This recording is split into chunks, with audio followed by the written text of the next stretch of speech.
Sekarang aku pengen lanjut nih ke regulasi yang berikutnya. Yang jujur aja dari aku sendiri merasa salah satu regulasi yang sepertinya agak jarang didengar, yaitu UU Pemilu. Karena UU Pemilu ini kan biasanya disosialisasikan ketika mendekati pemilihan umum ketua HIVI ya Kang Tete ya. Nah, aku pengen tanya dulu nih sebenarnya UU Pemilu itu apa sih dan fungsinya untuk apa gitu? Isi di dalam UU Pemilu itu seperti apa? Mungkin dari Kang Toha dulu bisa jawab. Kalau dilihat dari namanya kan udah jelas ya Undang-Undang Pemilu. Jadi isi, fungsi, ataupun mengatur apa sajanya itu seluruh kegiatan pemilu HIVI FMIPA Unpad. Jadi semua kegiatan pemilihan umum ketua himpunan HIVI semuanya diatur di Undang-Undang Pemilu ini.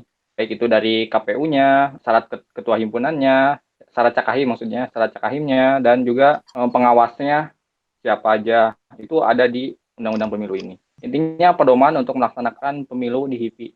Oke, terima kasih banyak dari Kang Toha. Mungkin ada tanggapan dulu dari Kang Ehun. Poinnya itu sih, Undang-Undang Pemilu yang ngatur pemilu. Karena balik lagi ke pembahasan sebelumnya mengenai ADART dan perundang-undangan ataupun regulasi, sudah jelas di ADART pun. Ketika ada poin-poin yang belum tersampaikan oleh ADART akan diatur dengan peraturan perundang-undangan ataupun aturan lainnya. Nah, di ADART ada tuh yang namanya regenerasi, ada tentang ketua himpunan, ada tentang pengurus, ketua dewan, segala macamnya. Cuman nggak ada yang ngatur nih mekanismenya seperti apa, teknisnya seperti apa, syarat-syaratnya apa aja. Makanya diperjelas dengan si Undang-Undang Pemilu ini. Seperti itu sih. Oke, terima kasih dari Kang Ehun. Mungkin dari Teh Ime ada tanggapan dulu. Tanggapannya paling story lagi sih. Kenapa sih UU Pemilu itu akhirnya ada? Karena pada suatu waktu pernah kejadian salah satu calon kahim itu dia tidak menjadi anggota kema penuh gitu, tidak kema penuh. Terus sedangkan mungkin secara regulasi di kita waktu itu ya, itu tidak apa-apa gitu. Ternyata itu berimbas ketika mungkin dia harus membawa suara HIVI ke ranah fakultas gitu. Dia tidak punya hak untuk bersuara membawa itu gitu. Akhirnya sebenarnya penting harus adanya syarat-syarat menjadi ketua itu harus seperti apa gitu. Harus kan ya namanya ketua kan dia bakal jadi apa ya? Pandangan pertamanya orang-orang lah gitu terhadap organisasi itu gitu. Ketika orang yang maju atau yang terpilih itu ternyata dipandang sebelah mata oleh orang lain atau oleh organisasi lain kan nggak enak juga gitu. Makanya diaturlah si UU Pemilu itu agar calon yang terpilih itu bisa sesuai dengan keadaan semestinya pada saat itu gitu. Dan mungkin sekarang UU Pemilu rasanya sudah semakin lengkap gitu dengan syarat-syarat yang dicantumkan di sana. Oke, terima kasih Teh Ime. Jadi sebenarnya UU Pemilu ini kembali lagi ya merupakan salah satu penjelasan daripada poin yang ada di dalam ADART itu sendiri, yang mana di sini menjelaskan mengenai pelaksanaan dari regenerasi himpunan itu sendiri. Salah satunya adalah pemilihan ketua dari HIVI itu sendiri, di mana di sini tuh mengatur mengenai teknis pelaksanaan pemilu dan juga syarat-syarat menjadi seorang ketua. Nah, aku pengen tanya nih, jadi aku lihat di landasan UU Pemilu itu ada mengenai yang tertulis juga di ART bab 9 pasal 26 ayat 2, koreksi kalau aku salah, itu mengenai syarat-syarat menjadi kahim, di mana di poin pasal ayat tersebut tertulis bahwa syarat-syaratnya itu anggota penuh HIVI FIPA 4, dipilih oleh anggota penuh HIVI FIPA 4, pernah aktif sebagai pengurus HIVI FIPA 4 dalam kepanitiaan dan lingkungan HIVI FIPA 4, memenuhi syarat dan ketentuan yang diatur dan ditetapkan oleh panitia pemilihan ketua badan pengurus HIVI FIPA 4 yang disetujui oleh DE, serta bertanggung jawab kepada anggota HIVI FIPA 4. Nah, dari poin-poin ini, itu mungkin kalau aku rasa cukup umum ya, si syarat-syaratnya. Jadi sebenarnya ada nggak sih, apakah diatur ada kompetensi khusus yang harus dimiliki seseorang untuk dapat menjadi kahim dari HIVI FIPA itu sendiri? Mungkin dari Kang Ehun bisa mencoba menanggapi dulu. Gimana saya kurang nangkep, sorry. Di sini pertanyaan aku, apakah ada kompetensi khusus yang harus dimiliki seseorang gitu ya untuk dapat menjadi kahim di HIVI FIPA 4? Apakah mungkin dia harus mengikuti pelatihan apa atau apa? Seperti itu ada nggak sih Kang sebenarnya?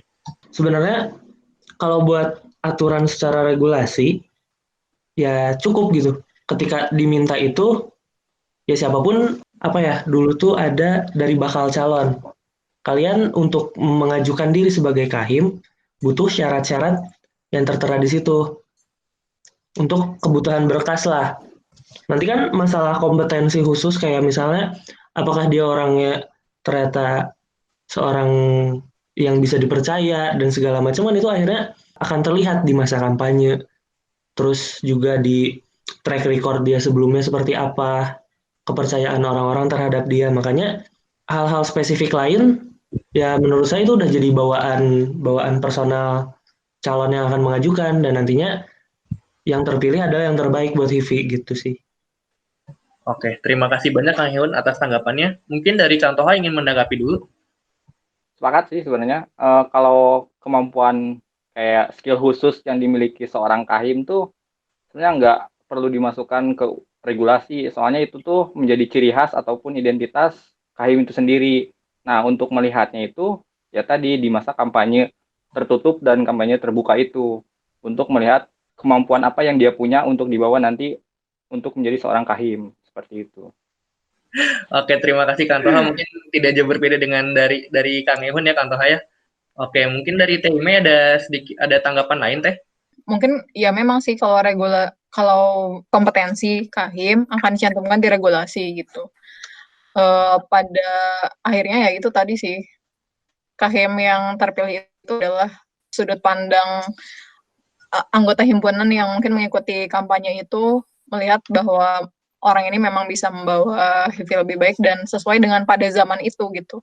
Karena mungkin kalau misalkan saya kasih tahu kompetensinya dia adalah orang yang ABCD, ya belum tentu itu relevan di tahun yang sekarang gitu sih. Jadi menyesuaikan dengan kondisi pada saat itu juga sih gitu. PR-nya adalah warga himpunannya yang harus bisa menilai lebih jauh gitu untuk si calon ini orang yang seperti apa dan memang sangat dibutuhkan di HIVI, sangat dibutuhkan pada saat itu di HIVI. Oke, terima kasih banyak Teh Ime atas tanggapannya.